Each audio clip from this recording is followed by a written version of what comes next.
ഇത് ഒരു ground set ചെയ്യാണ്. ഈ ഗ്രൗണ്ട് സെറ്റ് ചെയ്യുമ്പോൾ ദിലീപ് തൻ്റെ പൊളിറ്റിക്കലായിട്ടുള്ള മെസ്സേജ് കൂടി അതിൽ പറയുന്നു, അല്ലെങ്കിൽ തൻ്റെ പേഴ്സണലായിട്ടുള്ള മെസ്സേജുകൾ കൂടി അതിൽ പറയുന്നു. അത് കരുതിക്കൂട്ടി ദിലീപ് എഴുതിപ്പിച്ച പോലെ തന്നെ നമുക്ക് നന്നായിട്ട് ഫീൽ ചെയ്യുന്നുണ്ട്. പക്ഷേ നമുക്ക് എന്താ പറയുക, അതൊരു എക്സ്ട്രാ ഫിറ്റിംഗ് ആയിട്ട് തോന്നുന്നില്ല. ഈ സിനിമയുടെ പ്ലോട്ട് എന്താണോ ആ പ്ലോട്ടിലൂടെയാണത് പറഞ്ഞു പോകുന്നത്. മോഹൻലാൽ എൻട്രിക്ക് എന്താ പറയുക, ശരിക്കും ഒരു നിറഞ്ഞ സദസ്സാണെങ്കിൽ തീ കൊളുത്തിയാണ്, അങ്ങനത്തെ ഉള്ളൊരു എൻട്രിക്കാണ്. പക്ഷേ അതൊക്കെ പ്രത്യേകിച്ച് എടുത്തു പറഞ്ഞ് റിവ്യൂ പറയണത്ര റിവ്യൂവേഴ്സ് നിങ്ങൾ എന്താ പറയുക മാനിപ്പുലേറ്റ് ചെയ്യാൻ ശ്രമിക്കുന്നുണ്ട്. അത് അങ്ങനത്തെ ക്യാരക്ടർ അല്ല, ഒരു എക്സെൻട്രിക് ആയ ക്യാരക്ടറാണ്. നമ്മൾ ഒരു അരപ്പിരി എന്ന് പറയുന്ന സമയത്ത് ഒരുപാട് ബോധമില്ലാത്ത പോലെയൊക്കെ കാണിക്കുന്ന ഒരു ക്യാരക്ടറൊക്കെയായിരിക്കും നമ്മുടെ മനസ്സിൽ വരിക. അങ്ങനെയല്ല, എക്സെൻട്രിക് ആയിട്ടുള്ള ക്യാരക്ടേഴ്സ്. അതായത് ഈ കഥയുടെ ആ ക്യാരക്ടേഴ്സിൻ്റെ ആ എക്സെൻട്രിസം നിങ്ങൾക്ക് മനസ്സിലാവണമെങ്കിൽ ആ ക്ലൈമാക്സ് മാത്രം മതി. ക്ലൈമാക്സിൽ ദിലീപ് പറയുന്ന ഒരു ഡയലോഗ്, പിന്നെ പ്രത്യേകിച്ച് എനിക്ക് ഇഷ്ടപ്പെട്ടത് വിനീത് ശ്രീനിവാസൻ്റെ മകനായിട്ട് വരുന്ന ഒരു ചെറിയ പയ്യനുണ്ട്. ഭയങ്കരമായിട്ട് പെർഫോം ചെയ്തിട്ടുണ്ട്. കുറച്ച് സീൻസേ ഉള്ളൂ, ബട്ട് ധ്യാൻ ശ്രീനിവാസൻ, സോ അവർ രണ്ടുപേരുടെയും ഒരു കോംബോ സീൻ വരുന്നുണ്ട്. അതായത് ഏട്ടൻ്റെയും അനിയൻ്റെയും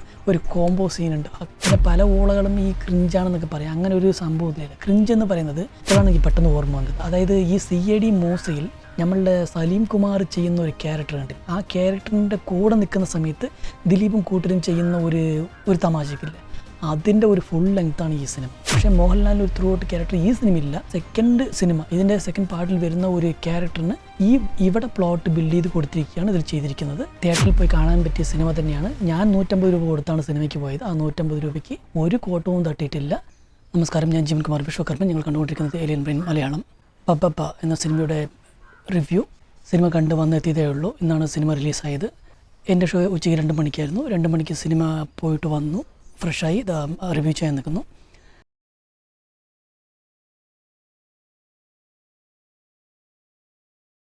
ഈ സിനിമയുടെ ട്രെയിലർ ഇറങ്ങിയ സമയത്ത് തന്നെ ഈ സിനിമ തിയേറ്റർ കത്തിക്കും എന്നുള്ള രീതിക്കായിരുന്നു എൻ്റെ റിവ്യൂ. ആ എക്സ്പെക്റ്റേഷൻസ് ഈ സിനിമ മീറ്റ് ചെയ്തോ എന്ന് ചോദിച്ചു കഴിഞ്ഞാൽ തീർച്ചയായിട്ടും അതിനുള്ള എല്ലാ സ്റ്റഫ് ഇതിലുണ്ട്. പക്ഷേ തിയേറ്റർ കത്തിച്ചോ എന്ന് ചോദിച്ചാൽ തീർച്ചയായിട്ടും തിയേറ്റർ കത്തിച്ചിട്ടില്ല. കാരണം തിയേറ്ററിൽ തിരക്കില്ല. അതിന് ഒരുപാട് കാരണങ്ങളുണ്ട്. പൊളിറ്റിക്കൽ റീസൺസ് ഉണ്ട്. ദിലീപിനോട് പേഴ്സണലായിട്ടുള്ള ഒരു വൈരാഗ്യം ജനങ്ങളുടെ മനസ്സിൽ കുത്തി നിറയ്ക്കാൻ പലരും ശ്രമിച്ച് അതിൽ പല തരത്തിലും സക്സസ്ഫുൾ ആയിട്ടുണ്ട്. ദിലീപ് സിനിമ എന്ന് പറയുന്ന സമയത്ത് ഒരു എക്സ്പെക്റ്റേഷൻ എന്നുള്ള ഒരു സംഭവം ഉണ്ടാവുന്ന രീതിക്കുള്ള ഒരു പൊളിറ്റിക്കൽ സിറ്റുവേഷൻസ് അല്ല ഇപ്പോൾ കേരളത്തിലുള്ളത്. അതുപോലെ തന്നെ ഇപ്പോൾ മോഹൻലാൽ സിനിമയാണെങ്കിലും പണ്ടത്തെ പോലെ ഒരു എക്സ്പെക്റ്റേഷൻസോടെ പോകുന്ന രീതിക്കല്ല മോഹൻലാലിൻ്റെ സിനിമകളും വന്നിട്ടുള്ളത്. അതെല്ലാം മറികടന്ന് ഇവർ രണ്ടുപേരും ചേരുന്ന ഒരു സിനിമയായതുകൊണ്ട് തന്നെ ഒരു എക്സ്പെക്റ്റേഷൻ ക്രിയേറ്റ് ചെയ്തിട്ടുണ്ടോ ഈ സിനിമ എന്ന് ചോദിച്ചു കഴിഞ്ഞാൽ തീർച്ചയായിട്ടും എക്സ്പെക്റ്റേഷൻസ് ഈ സിനിമ ക്രിയേറ്റ് ചെയ്തിട്ടുണ്ടായിരുന്നു. പക്ഷേ ഒരു ലെവലിലേക്ക് കൂടുതലല്ല. അതായത് മോഹൻലാലിൻ്റെ എമ്പുരാൻ പോലെയുള്ള സിനിമ കാരണം മോഹൻലാലിനോടുള്ള ജനങ്ങളുടെ ഒരു അടുപ്പവും കുറഞ്ഞിട്ടുണ്ട്. അതുപോലെ തന്നെ ഈ ദിലീപിൻ്റെ കേസുമായി സംബന്ധിച്ച് ദിലീപിൻ്റെ ഫാൻ ബേസ് അല്ലാതെ ബാക്കിയുള്ള പൊതുജനങ്ങളിൽ നിന്നുള്ള ദിലീപിൻ്റെ ഒരു അടുപ്പവും കൂടി കുറഞ്ഞിട്ടുണ്ട്. അതുകൊണ്ട് തന്നെ ഈ സിനിമയ്ക്ക് ഒരു നല്ല ഓപ്പണിംഗ് കിട്ടിയിട്ടുണ്ടെന്ന് ചോദിച്ചാൽ തീർച്ചയായിട്ടും ഇല്ല. ഞാൻ കാണുന്ന ഷോ തന്നെ ഫസ്റ്റ് ഷോ 2 മണിക്കായിരുന്നു. 25% മാത്രമേ തിയേറ്ററിൽ ഫില്ലിംഗ് ഉണ്ടായിരുന്നുള്ളൂ. ബാക്കിയുള്ള തിയേറ്റർ മുഴുവനും ഒഴിഞ്ഞു കിടക്കുകയായിരുന്നു. കാരണം ഈ പറഞ്ഞിട്ടുള്ള പൊളിറ്റിക്കൽ റീസൺസ് ആണ്. ഞങ്ങളുടെ കൂടെ തിയേറ്ററിലുണ്ടായിരുന്ന ഒരാൾ, മുൻനിരയിൽ ഇരുന്ന ഒരു 2 പേര്, അവർ സംസാരിക്കുന്നതിനിടയിൽ വന്നിട്ട് പടം വിചാരിച്ച പോലെയല്ല, കുറച്ച് കാണാൻ രീതിക്കുണ്ട് എന്നുള്ള രീതിക്ക് അവർ പറയുകയുണ്ടായി. അതായത് അവരുടെ എക്സ്പെക്റ്റേഷൻ വന്നിട്ട് ദിലീപിൻ്റെ സിനിമ അത്ര നന്നായിട്ടുണ്ടാവില്ല എന്നുള്ളൊരു എക്സ്പെക്റ്റേഷൻസ് ഓടെയായിരുന്നു അവരുടെ വരവ്. പക്ഷേ സിനിമ കണ്ടതിന് ശേഷം ഒരു ഹാഫ് ടൈം കഴിഞ്ഞതിന് ശേഷം ഇൻ്റർവെല്ലിൽ അവർ സംസാരിച്ചത് പടം ഒരുപക്ഷെ മിസ്സായിട്ടുണ്ടാവും, നല്ല സിനിമ തന്നെയാണ്, കുഴപ്പമില്ല എന്നുള്ള രീതിക്കായിരുന്നു അവരുടെ ഒരു സംസാരത്തിൽ നിന്ന് മനസ്സിലാക്കാൻ കഴിഞ്ഞത്. സോ ഞങ്ങൾ 4 പേരായിരുന്നു പോയത്, ഫ്രണ്ട്സ് 4 പേരായിരുന്നു. അതിൽ 2 പേർക്ക് പടം തീരെ ഇഷ്ടപ്പെട്ടില്ല. കാരണം അവർക്കത് അതിൻ്റെ കൂടെ ഒന്ന് കോപ്പി ചെയ്യാൻ പറ്റില്ല, എന്താ സ്റ്റോറി ലൈൻ എന്നുള്ള കാര്യം അവർക്കൊന്ന് ഗ്രഹിക്കാൻ കഴിഞ്ഞില്ല. അവർ എക്സ്പെക്ട് ചെയ്ത സിനിമയല്ലായിരുന്നു അത്. ഞാനും എൻ്റെ വേറൊരു കൂട്ടുകാരനും ഞങ്ങൾക്ക് സിനിമ വലിയ തരക്കേടില്ല എന്നാണ് തോന്നിയത്. എനിക്ക് കുഴപ്പമില്ല എന്ന് തോന്നിയത് 150 രൂപ ടിക്കറ്റ് ചാർജ്. ആ 150 രൂപ തൊലഞ്ഞില്ല എന്നുള്ളതാണ് എൻ്റെ ഒരു കാൽക്കുലേഷൻ. എനിക്ക് സിനിമ കണ്ടിട്ട് മടുപ്പൊന്നും തോന്നിയില്ല. അതായത് ഈ സിനിമയ്ക്കാണോ വന്നത് എന്നുള്ള രീതിക്ക് ഒരു മടുപ്പൊന്നും തോന്നിയില്ല. നല്ല സിനിമ തന്നെയായിരുന്നു. പിന്നെ ഇതിന് വരുന്ന സിനിമ കാണാൻ പോകുന്ന മുന്നേ തന്നെ ഉച്ചയ്ക്ക് വരയ്ക്കും ഉണ്ടായിരുന്ന ആ ഒരു റിവ്യൂസ് എല്ലാം ഞാൻ കണ്ടാൽ പോയത്. അതിൽ പലരും പറഞ്ഞിരുന്നത് ഫസ്റ്റ് ഹാഫ് കുറച്ച് ലാഗ് ഉണ്ട്, സെക്കൻഡ് ഹാഫ് കുഴപ്പമില്ല എന്നിരുന്നാലും. പക്ഷേ എന്നെ സംബന്ധിച്ചിടത്തോളം ഫസ്റ്റ് ഹാഫും വലിയ കുഴപ്പമൊന്നുമില്ല. സമയം പോകുന്നൊന്നും ഞങ്ങൾക്ക് അറിയുന്നില്ല. 2 മണിക്ക് ഷോ തുടങ്ങി ഒരു 2:53 ആകുന്ന സമയത്താണ് ഞാൻ ഫോണെടുത്ത് സമയം നോക്കിയത്. 2:53 ആയി കഴിഞ്ഞിരുന്നു എന്നുള്ളത് എനിക്ക് അപ്പോഴാണ് മനസ്സിലായത്. അത് 1 മണിക്കൂർ പാസ് ചെയ്തതിന് ശേഷവും എനിക്ക് വലുതായിട്ടൊന്നും തോന്നിയില്ല. ഫസ്റ്റ് ഹാഫിൽ ചെറിയ ലാഗ് ഉണ്ടായിരുന്നത് പോലെ ചിലയിടങ്ങളിൽ തോന്നിക്കുന്നുണ്ട്. പക്ഷേ അത് ആ ഡയലോഗിൻ്റെ കുഴപ്പമാണ്. നമ്മൾ കോമഡി ആയിട്ട് കണക്കാക്കാത്ത ചില ഡയലോഗുകളായിരുന്നു. അത് എഴുത്തുകാരൻ്റെ കുഴപ്പമാണ്. അതല്ലാതെ അത് പ്രസൻറ്റ് ചെയ്ത ദിലീപിൻ്റെയോ അല്ലെങ്കിൽ ഡയറക്റ്റ് ചെയ്ത ഡയറക്ടറെയോ കുഴപ്പമൊന്നുമല്ല. പക്ഷേ ഫസ്റ്റ് ഹാഫ് ഞങ്ങൾക്ക് പോകുന്നത് അറിയത്തേ ഇല്ല. അതുപോലെ തന്നെ സെക്കൻഡ് ഹാഫ് ഞങ്ങൾക്ക് പോകുന്നതൊന്നും വലുതായിട്ട് ഫീൽ ചെയ്യില്ല. സത്യം പറഞ്ഞാൽ സെക്കൻഡ് ഹാഫായിരുന്നു കുറച്ചുകൂടി വലിച്ചു നീട്ടിയ പോലെ തോന്നിയത്. കാരണം സെക്കൻഡ് ഹാഫിൽ മോഹൻലാലിൻ്റെ ആ ക്യാരക്ടറിനെ ഇൻട്രൊഡ്യൂസ് ചെയ്യാൻ വേണ്ടിയിട്ടുള്ള സമയമായിരുന്നു കൂടുതലും എടുത്തിട്ടുള്ളത്. അതായത് ഈ സിനിമ 2 പാർട്ടാണ്, ഇതിൻ്റെ അടുത്ത സിനിമ വരുന്നുണ്ട് എന്നുള്ളത് ലാസ്റ്റ് കാണിക്കുന്നുണ്ട്. സോ ആ സെക്കൻഡ് ഹാഫിലേക്കുള്ള ഒരു ഇൻട്രൊഡക്ടറി ഫീൽഡ് സെറ്റപ്പ് ആയിട്ടാണ് ഈ സിനിമയിലെ ഫസ്റ്റ് ഹാഫിലെ പല സീൻസും ആൻഡ് സെക്കൻഡ് ഹാഫിലെ പല സീൻസും പ്രിപ്പയർ ചെയ്തിരിക്കുന്നത്. മോഹൻലാലിൻ്റെ ക്യാരക്ടർ ആവട്ടെ, അല്ലെങ്കിൽ വിനീത് ശ്രീനിവാസൻ്റെ ക്യാരക്ടേഴ്സ് ആവട്ടെ, അല്ലെങ്കിൽ ബാക്കിയുള്ള ക്യാരക്ടേഴ്സ് ആവട്ടെ, അടുത്ത ഹാഫിലാണ് ഒറിജിനൽ സ്റ്റോറി എന്നുള്ള രീതിക്കാണ് ഈ സിനിമയുടെ ആ ഫീൽഡ് സെറ്റപ്പ് മുഴുവനുള്ളത്. പിന്നെ ഈ സിനിമ കാണാൻ പോകുന്ന സമയത്ത് മുൻധാരണകളൊന്നും കൂടി ഒരിക്കലും പോകരുത്. ഒരു സാധാരണ മലയാള സിനിമ കാണാൻ പോകുന്ന പോലെ ഈ സിനിമ ഒരിക്കലും കാണാൻ പോകരുത് എന്നുള്ളതാണ് എൻ്റെ ഒരു അഭ്യർത്ഥന. കാരണം അങ്ങനെ ഒരു സിനിമ കാണാൻ പോകുകയാണെങ്കിൽ തീർച്ചയായിട്ടും നിങ്ങൾക്ക് ചിലപ്പോൾ ഇത് ഇഷ്ടപ്പെടാതിരിക്കും. കാരണം ഈ സിനിമ എന്ന് സംഭവിക്കുന്നത് തന്നെ ഒരു എൻ്റയർലി ഡിഫറെൻറ്റ് യൂണിവേഴ്സാണ്, ഒരു ഡിഫറെൻറ്റ് എന്താ പറയുക തലത്തിലാണ്, പ്രമേസിലാണ് സംഭവിക്കുന്നത്. അങ്ങനെ പറയുന്ന സമയത്ത് ഒരു ഫാൻറ്റസി വേൾഡിലാണ് ഇവർ ജീവിക്കുന്നത് എന്നുള്ള പോലെയാണ് ഒരു കഥയുടെ പ്ലോട്ടും അതിലെ ക്യാരക്ടേഴ്സ് എല്ലാം. ഈ വേറൊരു ഫാൻറ്റസി ലോകം അല്ലെങ്കിൽ വേറൊരു യൂണിവേഴ്സാണ് എന്ന് പറയുന്ന സമയത്ത് വ്യത്യാസമായൊരു ലോകത്ത് അങ്ങനെയൊന്നുമില്ല. നമ്മുടെ കേരളം പോലെയുള്ള ഒരു നോർമൽ രാജ്യം അല്ലെങ്കിൽ നോർമലായിട്ടുള്ള ഒരു സ്റ്റേറ്റ്, അതിലൊരു മുഖ്യമന്ത്രി, അതിലത്തെ പൊളിറ്റീഷ്യൻസ്, അതിലത്തെ മാധ്യമപ്രവർത്തകർ, അതിലുള്ള ജനങ്ങൾ അവരൊക്കെ തന്നെയാണ്. പക്ഷേ അവരെ ചുറ്റിപ്പറ്റിയുള്ള ആ സിറ്റുവേഷൻസ് അല്ലെങ്കിൽ അവരുടെ ചുറ്റിപ്പറ്റിയുള്ള സിനാരിയോ, ആ തലങ്ങളെല്ലാം ഒരു വേറൊരു യൂണിവേഴ്സ് ലെവലാണ്. അതിലുള്ള എല്ലാവരും ജീവിക്കുന്നത് ഒരു പാരലൽ വേൾഡിലാണ് എന്നുള്ളത് കാര്യം മനസ്സിലാക്കി സിനിമ കാണാൻ പോകുക. അതായത് എല്ലാവരും വന്നിട്ട് എന്താ പറയുക എക്സെൻട്രിക് ആയിട്ടുള്ളൊരു ക്യാരക്ടറാണ്. ഇപ്പോൾ ആവേശം പടം കണ്ട് നിങ്ങൾക്ക് ഇഷ്ടപ്പെട്ടിട്ടുണ്ടെങ്കിൽ ആവേശത്തിലെ ഫഹദ് ചെയ്തിട്ടുള്ള ആ ക്യാരക്ടർ അത് നോർമൽ ലൈഫിലാണ് ജീവിക്കുന്നത്, പക്ഷേ അതൊരു എക്സെൻട്രിക് ആയ ക്യാരക്ടറാണ്. അതുപോലെ തന്നെയാണ് ഇതിലുള്ള എല്ലാ ക്യാരക്ടേഴ്സും എന്ന് മനസ്സിലാക്കുക. എല്ലാ ക്യാരക്ടറും അവരവരുടെ എക്സെൻട്രിക് ആയിട്ടുള്ള ഒരു ലെവലിലാണ് ഉള്ളത് എന്നുള്ളത്. പിന്നെ ഈ പടം കാണുമ്പോൾ നിങ്ങൾക്ക് പലരും പല പ്ലോട്ടും തന്ന് നിങ്ങൾ കൺഫ്യൂസ് ചെയ്യാൻ സാധ്യതയുണ്ട്. പടം അങ്ങനെ ശരിയില്ല, അങ്ങനെയില്ല. അവരൊക്കെ പറയുന്നത് ഈ പടം മനസ്സിലാക്കാതെ അല്ലെങ്കിൽ ഈ പടം നിങ്ങൾക്ക് മനസ്സിലാവാൻ പാടില്ല എന്നുള്ള രീതിക്കാണ് പറയുന്നത്. സ്പോയിലർ ആയിരിക്കും, പക്ഷേ ഈ കാര്യം പറഞ്ഞേ മതിയാവും. കാരണം ഈ സിനിമയിൽ ദിലീപ് ചെയ്യുന്നത് ഒരു ഭ്രാന്തൻ്റെ ക്യാരക്ടറാണ്. അതായത് ഭ്രാന്താശുപത്രിയിൽ നിന്നും എസ്കേപ്പായി വന്ന ഒരു ഭ്രാന്തൻ്റെ ക്യാരക്ടറാണ് ദിലീപ് ചെയ്യുന്നത്. അപ്പോൾ ഒരു ഭ്രാന്തൻ ചെയ്യുന്നത് അങ്ങനെയായിരിക്കും, ഭ്രാന്ത് മാത്രമായിരിക്കും. ദിലീപ് എന്തുകൊണ്ട് ഭ്രാന്തനായി, ദിലീപിന് ചുറ്റുമുള്ളവർ എന്തുകൊണ്ടാണ് ഈ ഭ്രാന്ത് അഭിനയിക്കുന്നത്, ഇതെല്ലാം ആ സിനിമയിൽ ക്ലീൻ ആയിട്ട് പറയുന്നുണ്ട്. സോ ഭ്രാന്തന്മാരുടെ ഒരു ലോകത്തുള്ള ഒരു സംഭവമാണ്. അതുകൊണ്ട് തന്നെ നിങ്ങൾക്ക് എന്താ പറയുക ഓവർ ആക്ടിങ് ആയിട്ടോ അല്ലെങ്കിൽ ഒരുപാട് ഭ്രാന്ത് കാണിക്കുന്നത് അങ്ങനെയൊന്നുമില്ല. ഭ്രാന്തന്മാർ നമ്മളുടെ നോർമൽ ലോകത്തുണ്ടെങ്കിൽ ഇവർ ചെയ്യുന്ന എക്സ്ട്രിക് ആയിട്ടുള്ള കാര്യങ്ങളും അത് ബാലൻസ് ചെയ്യാൻ വേണ്ടിയിട്ട് സാധാരണ കോൺഷ്യസ് ഉള്ള ആൾക്കാരും ചെയ്യുന്നത് എന്തായിരിക്കുമോ അതിൻ്റെ ഒരു പെർഫെക്റ്റ് ബാലൻസ് ആണ് ഈ സിനിമ. ഇപ്പോൾ ദിലീപ് ചെയ്യുന്നതെല്ലാം ഇതെന്താ അങ്ങനെ ചെയ്യുന്നതെന്ന് പ്രത്യക്ഷത്തിൽ നിങ്ങൾക്ക് ചോദിക്കാൻ തോന്നും. പക്ഷേ ദിലീപ് അതിലൊരു ഭ്രാന്തനാണ്, ഭ്രാന്താസ്പത്രിയിൽ നിന്ന് വന്ന ആളാണ്. വില്ലനൊക്കെ ചേർന്ന് ഭ്രാന്തനാക്കി മാറ്റി അയാളുടെ കുടുംബം തുലച്ച് അങ്ങനെയൊന്നുമല്ല. ദിലീപ് അതിൽ ഭ്രാന്തനാണ്. അയാൾക്ക് സൈക്കിക് ആയിട്ടുള്ള പ്രോബ്ലം ഉണ്ട്. അയാൾക്ക് ആ സൈക്കിക് പ്രോബ്ലം എന്തുകൊണ്ടാണ് വന്നത്, അതിനും വില്ലനും എന്താ ബന്ധം, എന്തുകൊണ്ടാണ് ദിലീപ് ഈ വില്ലനെ എങ്ങനെ എന്താ പറയുക ഫേസ് ചെയ്യുന്നത് അല്ലെങ്കിൽ എതിർക്കുന്നത് എന്നുള്ള കാര്യങ്ങളെല്ലാം പറയുന്നതാണ് ഈ പ്ലോട്ട്. സോ അത് ക്ലീൻ ആയിട്ട് തന്നെ പറഞ്ഞിട്ടുണ്ട്. പിന്നെ ഇതിൽ ചെയ്തിട്ടുള്ള ബാക്കിയുള്ള സെക്കൻഡറി ക്യാരക്ടേഴ്സ് അല്ലെങ്കിൽ ജൂനിയർ ആർട്ടിസ്റ്റ് അല്ലെങ്കിൽ സെക്കൻഡ് ലെവൽ ക്യാരക്ടേഴ്സ് എല്ലാവരും അവരവരുടെ കാര്യങ്ങൾ ഭംഗിയായി ചെയ്തിട്ടുണ്ട്. പിന്നെ ദിലീപ് തൻ്റെ ഒരു തിരിച്ചുവരവാണ് എന്നുള്ളത് ഈ കാര്യത്തിൽ പ്ലേസ് ചെയ്യാൻ വേണ്ടിയിട്ടാണ് ഈ സിനിമ ഉപയോഗിച്ചിരിക്കുന്നത്. അത് നന്നായി ശ്രദ്ധിച്ച് നോക്കും. ഫിലിം ഇൻഡസ്ട്രിയിൽ തന്നെ കൊടുക്കാൻ നോക്കിയ കുരുക്കിയ എല്ലാവർക്കും ഉള്ളൊരു മറുപടി ആയിട്ടാണ് ഈ സിനിമ ഉപയോഗിച്ചിരിക്കുന്നത്. എന്നെ സംബന്ധിച്ചിടത്തോളം ഇനി വരാൻ പോകുന്ന സെക്കൻഡ് പാർട്ടാണ് ഈ സിനിമയുടെ ഒറിജിനൽ സ്റ്റോറി അല്ലെങ്കിൽ ഒറിജിനൽ പ്ലോട്ട്, ഒറിജിനൽ സിനിമ എന്ന് പറയുന്നത്. ഇത് ഒരു ഗ്രൗണ്ട് സെറ്റ് ചെയ്യാണ്. ഈ ഗ്രൗണ്ട് സെറ്റ് ചെയ്യുമ്പോൾ ദിലീപ് തൻ്റെ പൊളിറ്റിക്കലായിട്ടുള്ള മെസ്സേജ് കൂടി അതിൽ പറയുന്നു, അല്ലെങ്കിൽ തൻ്റെ പേഴ്സണലായിട്ടുള്ള മെസ്സേജുകൾ കൂടി അതിൽ പറയുന്നു. അതായത് തന്നെ എങ്ങനെയാണ് കൊടുക്കിയത്, തൻ്റെ കൂടെ ഉണ്ടായിരുന്ന ഫ്രണ്ട്സിനെ എങ്ങനെയാണ് കൊടുക്കിയത്, അവർക്ക് സിനിമയിൽ നിന്ന് എങ്ങനെയാണ് അവർ പുറന്തള്ളപ്പെട്ടത്, ഇതെല്ലാം വന്നിട്ട് ഈ കഥയുടെ പശ്ചാത്തലം, ഈ കഥയുടെ ക്യാരക്ടേഴ്സ് മുഖേന ദിലീപ് നന്നായിട്ട് തന്നെ പറഞ്ഞിട്ടുണ്ട്. എല്ലാവർക്കും ഇട്ട് ഊക്കുന്നുണ്ട്. അതായത് ദിലീപിനെ ആരൊക്കെയാണോ ഇത്രയും കാലം ഈ 8 വർഷത്തോളം കാലമായ സിനിമ ഇൻഡസ്ട്രിയിൽ നിന്ന് മാറ്റി നിർത്തി ഊക്കാൻ ശ്രമിച്ചത് അവരെല്ലാവരും തിരിച്ച് നന്നായിട്ട് ദിലീപ് തന്നെ ഊക്കുന്നുണ്ട്. ദിലീപ് മാത്രമല്ല മോഹൻലാലും ചേർന്ന് ഊക്കുന്നുണ്ട്. അതായത് മോഹൻലാലിനെയും തഴയാൻ വേണ്ടിയിട്ട് ഒരു ഗ്രൂപ്പ് നടന്നിരുന്നു എന്നുള്ളത് എല്ലാവർക്കും അറിയാം. അത് ഹണി റോസിനെയും മോഹൻലാലിനെയും മിങ്കിൾ ചെയ്തിട്ട് ഗോസിപ്സ് ഉണ്ടാക്കിയ സമയത്തായാലും ഈ രായപ്പൻ്റെ സിനിമയിലായാലും മോഹൻലാലിനെ കൂടി തളയ്ക്കാൻ ഒരുപാട് ശ്രമങ്ങൾ നടന്നിട്ടുണ്ടായിരുന്നു. അത് മോഹൻലാലിന് മനസ്സിലായ പോലെ, അതായത് ദിലീപും മോഹൻലാലും ഒരു കാലത്ത് കൂട്ടായിരുന്ന് സിനിമ ഇൻഡസ്ട്രിയിൽ എങ്ങനെയാണോ ഒരു എന്താ പറയുക രാജാക്കന്മാരായി ഇരുന്നത്, അവിടെ ആ രാജപദവി ഒരു ഗ്രൂപ്പ് ആൾക്കാർ ഇല്ലാതാക്കിയതിനെ എതിർത്ത് ഇവർ രണ്ടുപേരും കൂടി ഒരിക്കൽ കൂടി ഒന്നിക്കുന്നു എന്നുള്ള രീതിക്കുള്ള ഒരു പൊളിറ്റിക്കലായിട്ടുള്ള സ്റ്റേറ്റ്മെൻറ്റ് പോലെയാണ് പല ഡയലോഗ്സും ഉള്ളത്. അത് കരുതിക്കൂട്ടി ദിലീപ് എഴുതിപ്പിച്ച പോലെ തന്നെ നമുക്ക് നന്നായിട്ട് ഫീൽ ചെയ്യുന്നുണ്ട്. പക്ഷേ നമുക്ക് എന്താ പറയുക അതൊരു എക്സ്ട്രാ ഫിറ്റിംഗ് ആയിട്ട് തോന്നുന്നില്ല. ഈ സിനിമയുടെ പ്ലോട്ട് എന്താണോ ആ പ്ലോട്ടിലൂടെയാണത് പറഞ്ഞു പോകുന്നത്. ദിലീപ് തിരിച്ചടിക്കുന്നുണ്ടെന്ന് നമുക്ക് മനസ്സിലാവുന്നുണ്ട്. പക്ഷേ അതേസമയം ആ ക്യാരക്ടറാണ് അത് പറയുന്നത്. അതുകൊണ്ട് തന്നെ നമുക്കതൊരു വൾഗറായിട്ടോ അല്ലെങ്കിൽ എക്സ്ട്രാവായിട്ടോ ഒരു ഒട്ടാത്ത പോലെയോ തോന്നുന്നില്ല. അതുതന്നെയാണ് ഈ സിനിമയുടെ ഏറ്റവും വലിയ വിജയം എന്നാണ് ഞാൻ പറയുന്നത്. ഞാൻ പറഞ്ഞല്ലോ 25% ഒക്കുപ്പൻസി മാത്രമേ ഞാൻ പോയ സമയത്ത് ഉണ്ടായിരുന്നുള്ളൂ. പക്ഷേ ആ 25% ആൾക്കാരും നന്നായി എൻജോയ് ചെയ്തു. അതിൽ പലർക്കും എന്താ പറയുക, നന്നായിട്ട് കൈതട്ടണം അല്ലെങ്കിൽ വിസിലടിക്കണം എന്നുള്ള ധാരണയെല്ലാം ഉണ്ടായിരുന്നാലും ഏതൊരു പൊളിറ്റിക്കൽ അജണ്ട അവരെ തടുത്തു നിർത്തുന്ന പോലെ, ഒരുപക്ഷെ നമ്മൾ ചിരിച്ചു കഴിഞ്ഞാൽ രസിച്ചു കഴിഞ്ഞാൽ നമ്മളെ എന്താ പറയുക, ഒരു തെറ്റായ രീതിക്ക് പൊളിറ്റിക്കലായിട്ട് ഫ്രെയിം ചെയ്യുക എന്നുള്ള രീതിക്ക് ഒരു ഭയത്തോടെ സിനിമ കാണുന്ന പോലെയാണ് പലരും ഇരുന്നിരുന്നത്. പക്ഷെ അതിലും പലരും പല സീനിലും നന്നായിട്ട് എൻജോയ് ചെയ്തു, ചിരിച്ചു, വിസിലടിച്ചു. പിന്നെ ഒരു കാര്യം പറയാൻ, ഞാൻ ഇരിക്കുന്ന സമയത്ത് മോഹൻലാൽ എൻട്രി ആവുന്ന സമയത്ത് പോലും പലർക്കും വിസിലടിക്കാനും എല്ലാം ഒരു വിമുഖത പോലെ, അല്ലെങ്കിൽ നമ്മൾ വിസിലടിച്ചാൽ എന്തെങ്കിലും തെറ്റായി നമ്മളെ പൊളിറ്റിക്കലായിട്ട് ഒരു കോർണർ ചെയ്യുക എന്നുള്ള രീതിക്ക് എല്ലാവരും അടക്കി പിടിച്ചിരുന്ന പോലെയായിരുന്നു ഫീൽ ചെയ്തത്. മോഹൻലാൽ എൻട്രിക്ക് എന്താ പറയുക, ശരിക്കും ഒരു നിറഞ്ഞ സദസ്സാണെങ്കിൽ തീ കൊളുത്തിയാണ്, അങ്ങനത്തെ ഉള്ളൊരു എൻട്രിക്കാണ്.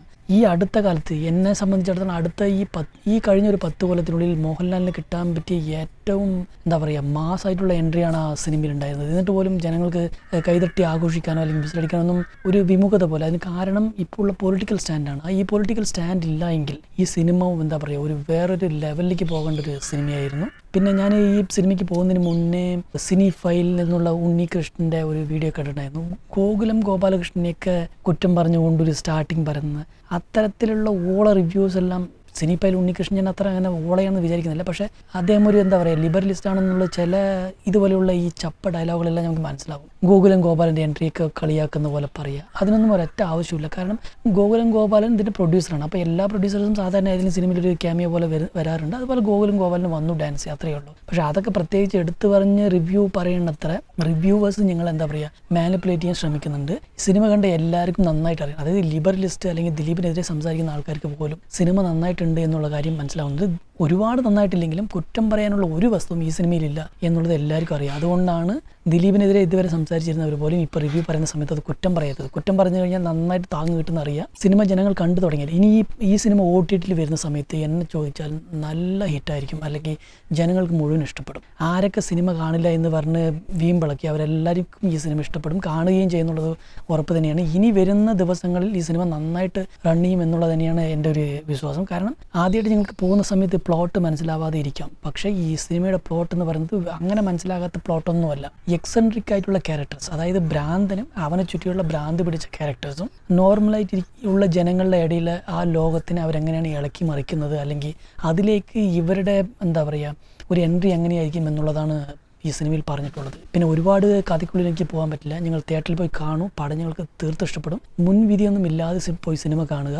ഭ്രാന്തനായ ദിലീപ് കാണിച്ചു കൂട്ടി എങ്ങനെയുണ്ടാവും അതുപോലൊരു എന്താ പറയുക ഭയങ്കരമായൊരു മാഡ്നസ് തന്നെയാണ് ഈ സിനിമ. പിന്നെ ഇതിൽ മോഹൻലാൽ ചെയ്യുന്നത് പോലും ഒരു അരപ്പിരി കുറച്ച് കുറവായിട്ടുള്ള ഒരു ആളുടെ പോലെയുള്ള ഒരു ക്യാരക്ടർ തന്നെയാണ്. പക്ഷേ അത് അങ്ങനത്തെ ക്യാരക്ടർ അല്ല, ഒരു എക്സെൻട്രിക് ആയ ക്യാരക്ടറാണ്. നമ്മൾ ഒരു അരപ്പിരി എന്ന് പറയുന്ന സമയത്ത് ഒരുപാട് ബോധമില്ലാത്ത പോലെയൊക്കെ കാണിക്കുന്ന ഒരു ക്യാരക്ടറൊക്കെ നമ്മുടെ മനസ്സിൽ വരിക. അങ്ങനെയല്ല, എക്സെൻട്രിക് ആയിട്ടുള്ള ക്യാരക്ടേഴ്സ്. അതായത് നമ്മൾ ചെയ്യുന്ന കാര്യങ്ങളിൽ നമ്മൾ ചെയ്യുന്ന വിഷയങ്ങളിൽ കുറച്ച് കൂടുതൽ എമോഷണലായിട്ട് അറ്റാച്ച്ഡ് ആയിട്ടുള്ള ഒരാൾക്കാർ അങ്ങനെയായിരിക്കും കാര്യങ്ങൾ ചെയ്യുക. അതുപോലെ മോഹൻലാലിൻ്റെ കൂടെയുള്ള ഗാങ്സ്റ്റേഴ്സ് ആയിക്കോട്ടെ, അവരെല്ലാവരും കുറച്ച് എക്സ്റ്റെൻഡിക് ആയിട്ട്, അതായത് ഈ സിനിമയിൽ ഇന്നാരെന്നില്ല, ജൂനിയർ ആർട്ടിസ്റ്റ് ആയിക്കോട്ടെ, സെക്കൻഡറി ക്യാരക്ടേഴ്സ് ആയിക്കോട്ടെ, പ്രൈമറി ക്യാരക്ടേഴ്സ് ആയിക്കോട്ടെ, എല്ലാവരും വേറൊരു യൂണിവേഴ്സിൽ, അതായത് നമ്മളുടെ ഇതേ ലോകത്ത് വേറൊരു പാരലൽ യൂണിവേഴ്സിൽ എക്സെൻട്രിക് ആയിട്ട് ജീവിക്കുന്ന ആൾക്കാർ തന്നെയാണ്. പോലീസായിട്ട് വരുന്നവരായിക്കോട്ടെ, അവരുടെ ഡയലോഗെല്ലാം ഒരു എക്സെൻട്രിക് ആയിട്ടുള്ളൊരു തമാശയായിരിക്കും. അതൊക്കെ മനസ്സിലാകണമെങ്കിൽ നമ്മളുടെ ഈ കടുംപിടുത്തമെല്ലാം വിട്ടുകൊണ്ട് അങ്ങനെ ഒരു എക്സെൻട്രിക് ആയിട്ടുള്ള ഒരു ലോകത്ത് നിന്നുകൊണ്ട് അത് കാണണം. അത് കാണാൻ ശ്രമിക്കുക. കാണുകയാണെങ്കിൽ എനിക്ക് സിനിമ തീർച്ചയായിട്ടും ഇഷ്ടപ്പെടും. ചിരിക്കാൻ ഒരുപാട് സമയമുണ്ട്. ഞങ്ങളൊന്നും മുറുകി പിടിച്ചിരിക്കേണ്ട ആവശ്യമില്ല. ഞാൻ മുറുകി പിടിക്കാതെ ഒരു സിനിമ കാണും എന്നുള്ള രീതിക്ക് നിങ്ങൾ ഈ സിനിമ കാണുന്നുണ്ടെങ്കിൽ ചിരിക്കാനും കയ്യടിക്കാനും കൂകി വിളിക്കാനും, അതായത് എന്താ പറയുക ആർപ്പ് വിളിക്കാനും വിസിലടിക്കാനുള്ള എല്ലാ സംഭവവും ഈ സിനിമയിലുണ്ട്. സ്റ്റാർട്ടിങ് തൊട്ട് എൻഡ് വരെ. അതായത് ഈ കഥയുടെ ആ ക്യാരക്ടേഴ്സിൻ്റെ ആ എക്സെൻട്രിസം നിങ്ങൾക്ക് മനസ്സിലാവണമെങ്കിൽ ആ ക്ലൈമാക്സ് മാത്രം മതി. ക്ലൈമാക്സിൽ ദിലീപ് പറയുന്ന ഒരു ഡയലോഗ്, അതായത് ഇത്രയും ചെയ്യുന്നത് വില്ലനെ തോൽപ്പിക്കാൻ വേണ്ടിയിട്ടല്ല, അവൻ്റെ മുഖത്ത് കാണുന്ന ആ തോൽവി അല്ലെങ്കിൽ അവന് ജയിക്കാൻ പറ്റാത്തൊരു സാഹചര്യം വരുന്ന സമയത്ത് എനിക്കുണ്ടാവുന്ന ഒരു സന്തോഷം, എന്നെ തോൽപ്പിക്കാൻ ശ്രമിക്കുന്ന ഒരാൾക്ക് അത് പറ്റാതെ പോകുമ്പോൾ അയാൾക്കുണ്ടാവുന്നൊരു സങ്കടം ഉണ്ടല്ലോ, അതാണ് എൻ്റെ വിജയം എന്ന് പറയുന്ന ആ ദിലീപിൻ്റെ ഒരു ക്യാരക്ടറുണ്ട്. അതാണ് ആ ക്യാരക്ടറിൻ്റെ എക്സെൻട്രിസം എന്ന് പറയുന്നത്. അല്ലാതെ ദിലീപ് ഒരുപാട് ഭ്രാന്ത് പോലെയല്ല, എക്സെൻട്രിക് ആയിട്ടുള്ളൊരു ക്യാരക്ടറാണ്. ഈ കഥയുടെ പ്ലോട്ട് തന്നെ അതാണ്. മാഡായിട്ടുള്ള ക്യാരക്ടേഴ്സ്, ഒരു നോൺ മാഡായിട്ടുള്ള ഒരു പശ്ചാത്തലം, അല്ലെങ്കിൽ നമ്മളുടെ അടുത്തുള്ള ഒരു പാരൽ യൂണിവേഴ്സിൽ ജീവിക്കുകയാണെങ്കിൽ അവരുടെ ബിഹേവിയർ അങ്ങനെയായിരിക്കും. അത് തന്നെയാണ് എല്ലാവരും ചെയ്യുന്നത്. അതായത് ദിലീപിനെ ഇതുവരെ ആരൊക്കെ ഉപദ്രവിച്ചിട്ടുണ്ടോ, ആരൊക്കെ ഊക്കിയിട്ടുണ്ടോ, അവർക്ക് എല്ലാവർക്കും ഇട്ട് തിരിച്ചു വയ്ക്കുന്നുണ്ട്. അതുപോലെ ദിലീപിനെയും മോഹൻലാലിനെയും തളർത്താൻ ആരൊക്കെ ശ്രമിച്ചു അവർക്ക് എല്ലാവർക്കും ഞങ്ങൾ തിരിച്ചു വരുന്നുണ്ട്, ഞങ്ങളുടെ ഈ കൂട്ടുകെട്ട് തിരിച്ചു വരുന്നുണ്ട് എന്നുള്ള രീതിക്കുള്ളൊരു താക്കീതും കൂടി ഇതിൽ ചില സമയത്ത് കാണാൻ പറ്റും. പിന്നെ പ്രത്യേകിച്ച് എനിക്ക് ഇഷ്ടപ്പെട്ടത് വിനീത് ശ്രീനിവാസൻ്റെ മകനായിട്ട് വരുന്ന ഒരു ചെറിയ പയ്യനുണ്ട്. അതിൽ കുറേ കുട്ടിപ്പിള്ളേർ അഭിനയിച്ചിട്ടുണ്ട്, എല്ലാവരും സൂപ്പറായിട്ട് അഭിനയിച്ചിട്ടുണ്ട്. പക്ഷേ അതിൽ എനിക്ക് ഇഷ്ടപ്പെട്ടത് വന്നിട്ട് വിനീത് ശ്രീനിവാസൻ്റെ മകനായിട്ട് വരുന്നൊരു ചെറിയ പയ്യനുണ്ട്. ഒരു ഇംഗ്ലീഷ് മീഡിയത്തിൽ പഠിച്ച ഒരു എന്താ പറയുക ഹൈ ക്ലാസ് കുട്ടിയുടെ ഒരു ഇംഗ്ലീഷ് കലർന്നുള്ള മലയാളം ഡയലോഗ് ഭയങ്കരമായിട്ട് പെർഫോം ചെയ്തിട്ടുണ്ട്. കുറച്ച് സീൻസേ ഉള്ളൂ, ബട്ട് അവൻ്റെ പെർഫോമൻസ് ഭയങ്കരമായ പെർഫോമൻസ് തന്നെയാണ്. അതുപോലെ ദിലീപിൻ്റെ ചെറുപ്പത്തിൽ വരുന്ന ആ പയ്യനാകട്ടെ, അവൻ്റെ പെർഫോമൻസ് സൂപ്പറായിട്ടുണ്ട്. അതേപോലെ ഭരതൻ്റെ മകൻ ഇതിൽ അഭിനയിച്ചിട്ടുണ്ട്. ആൾ പിന്നെ പറയണ്ടല്ലോ, മമ്മൂട്ടിയുടെ സിനിമയിലെല്ലാം കണ്ടത് തന്നെ. അതുപോലെ ഭയങ്കരമായി അഭിനയിച്ചിട്ടുണ്ട്.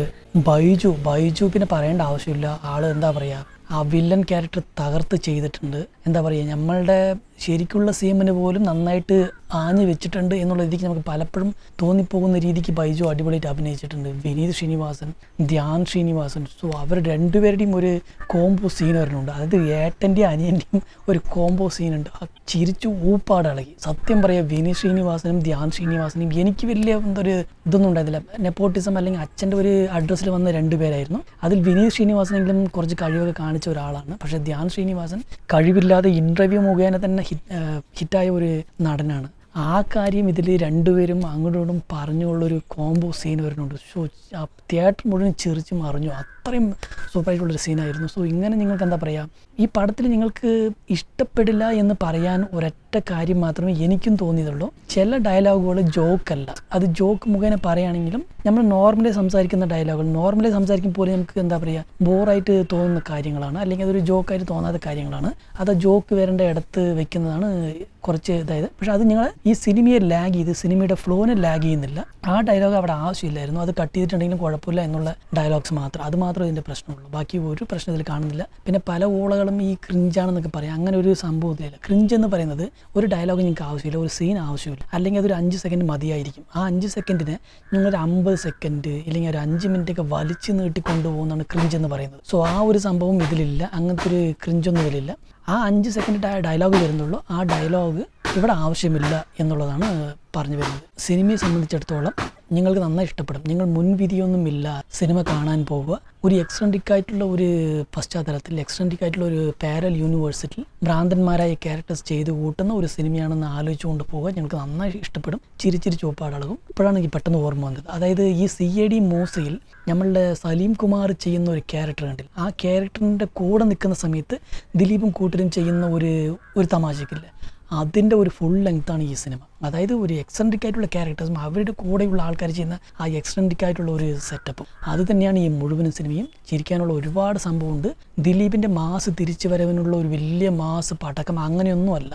തീപ്പാറിക്കും എന്ന് ഞാൻ വിചാരിച്ച സിനിമയൊന്നുമല്ല. കാരണം ഞാൻ തീപ്പാറിക്കും എന്ന് ഞാൻ വിചാരിച്ചത് മോഹൻലാലിനെ കാണിച്ചപ്പോൾ മോഹൻലാൽ ഒരു ത്രൂ ഔട്ട് ക്യാരക്ടർ ഉണ്ടാവുമെന്നൊക്കെയാണ് ഞാൻ വിചാരിച്ചത്. പക്ഷേ മോഹൻലാലിന് ഒരു ത്രൂ ഔട്ട് ക്യാരക്ടർ ഈ സിനിമയില്ല. സെക്കൻഡ് സിനിമ ഇതിൻ്റെ സെക്കൻഡ് പാർട്ടിൽ വരുന്ന ഒരു ക്യാരക്ടറിന് ഇവിടെ പ്ലോട്ട് ബിൽഡ് ചെയ്ത് കൊടുത്തിരിക്കുകയാണ് ഇതിൽ ചെയ്തിരിക്കുന്നത്. അത്യാവശ്യം സീനുകളൊക്കെ ഉണ്ട്, അതെല്ലാം മാസമായിട്ട് ചെയ്തിട്ടുണ്ട്. പക്ഷേ അത് അടുത്ത് വരുന്ന സിനിമയ്ക്കുള്ള ഒരു പ്ലോട്ട് ബിൽഡിംഗ് ആയിട്ട് മാത്രമേ ഇതിൽ മോഹൻലാലിനും കൊടുത്തിട്ടുള്ളൂ. മോഹൻലാൽ എൻട്രിയൊക്കെ ഭയങ്കര മാസ് എൻട്രി തന്നെയാണ്. അത് എന്താ പറയുക, നിങ്ങൾ അവിടെ ഇരുന്ന് ബലം പിടിക്കാതെ എൻജോയ് ചെയ്യുകയാണെങ്കിൽ സൂപ്പർ എൻജോയ് ചെയ്യാൻ കഴിയും. സോ ഈ സിനിമ തിയേറ്ററിൽ പോയി കാണാൻ പറ്റിയ സിനിമ തന്നെയാണ്. ഞാൻ 150 രൂപ കൊടുത്താണ് സിനിമയ്ക്ക് പോയത്. ആ 150 രൂപയ്ക്ക് ഒരു കോട്ടവും തട്ടിയിട്ടില്ല. മാസ് പടക്ക സിനിമ എന്നൊന്നും പറയാനില്ലെങ്കിലും 150 രൂപയ്ക്ക് ഒരു കോട്ടവും വരാത്ത അടിപൊളി സിനിമ. പിന്നെ ആ ക്യാരക്ടർ എന്താണെന്നുള്ള കാര്യം മനസ്സിലാക്കിയിട്ട് സിനിമ കാണുക. ഈ ക്യാരക്ടർ ഭ്രാന്തൻ ക്യാരക്ടറാണ് എന്നുള്ളത് സ്റ്റാർട്ടിങ് മുതലേ തന്നെ കാണിക്കുന്നുണ്ട്. നിങ്ങൾ ദിലീപിനെ ഒരു മുൻവിധിയോടെ കാണുന്നത് കൊണ്ടാണ് ദിലീപ് വേണമെന്ന് ചെയ്യുകയാണെന്നുള്ള രീതിക്ക് നിങ്ങൾ ചിന്തിക്കുന്നത്. അങ്ങനെ ചിന്തിക്കേണ്ട. ആ ക്യാരക്ടർ ഒരു ഭ്രാന്തൻ ക്യാരക്ടറാണ്. ആ ക്യാരക്ടർ അങ്ങനെ ചെയ്യുള്ളൂ. അതിന് ചുറ്റുമുള്ള എല്ലാ ക്യാരക്ടേഴ്സും ഭ്രാന്തൻ ക്യാരക്ടേഴ്സാണ്. അവരങ്ങനെ ചെയ്യുകയുള്ളൂ. അതിൽ വില്ലനാട്ടെ എല്ലാവർക്കും ഒരു എക്സ്ട്രീമിസം ഉണ്ട്, എല്ലാവർക്കും ഒരു എക്സെൻട്രിക് ആയിട്ടുള്ളൊരു ആറ്റിറ്റ്യൂഡ് ഉണ്ട്. ആ ആറ്റിറ്റ്യൂഡാണ് ഇതിൽ കാണിക്കുന്നത്. അത് നോക്കി സിനിമ കാണാൻ നിങ്ങൾക്ക് തീർച്ചയായിട്ടും ഇഷ്ടപ്പെടും. സിനിമ ഒരു 1.5 സിനിമയല്ലെങ്കിലും കൊടുക്കുന്ന 150 രൂപയ്ക്ക് വെർത്തായ ഒരു സിനിമ തന്നെയാണ്. തിയേറ്ററിൽ പോയി കാണുക. നിങ്ങൾക്ക് തീർച്ചയായിട്ടും ഇഷ്ടപ്പെടും. ചിരിക്കാനും ആഘോഷിക്കാനും പറ്റിയ ഒരുപാട് സീൻസ് ഇതിലുണ്ട്. നല്ല തമാശയുണ്ട്. നിങ്ങൾ ബലം പിടിക്കാതെ സിനിമയായിട്ട് പോയി കാണുക. ദിലീപായിട്ട് തിരിച്ചു വന്ന സിനിമ തന്നെയാണ്, അതിലൊരു മാറ്റവുമില്ല. ദിലീപ് പഴയ സിനിമകളിൽ പഞ്ചാബി ഹൗസിലാകട്ടെ, അല്ലെങ്കിൽ മേസമാധവനിലാകട്ടെ, CID മോസിലാകട്ടെ, ആ ഒരു എക്സ്ട്രൻറ്റിക് ആയിട്ടുള്ള കാണിക്കുന്ന ഒരു ദിലീപും കൂട്ടരും ഇല്ല, അത് തന്നെയാണ് ഈ സിനിമ. കാണുക, എനിക്ക് തീർച്ചയായിട്ടും ഇഷ്ടപ്പെടുമെന്നാണ് എൻ്റെ വിശ്വാസം. ഞാൻ ഇഷ്ടപ്പെട്ടു. എനിക്ക് 150 രൂപയ്ക്ക് കോട്ടം തട്ടിയില്ല എന്നാണ് തോന്നുന്നത്. നന്ദി, നമസ്കാരം. ഞാൻ ജീവൻകുമാർ ബിഷോകർമ്മൻ. നിങ്ങൾ കണ്ടുകൊണ്ടിരുന്നത് ഏലിയൻ ബ്രെയിൻ മലയാളം.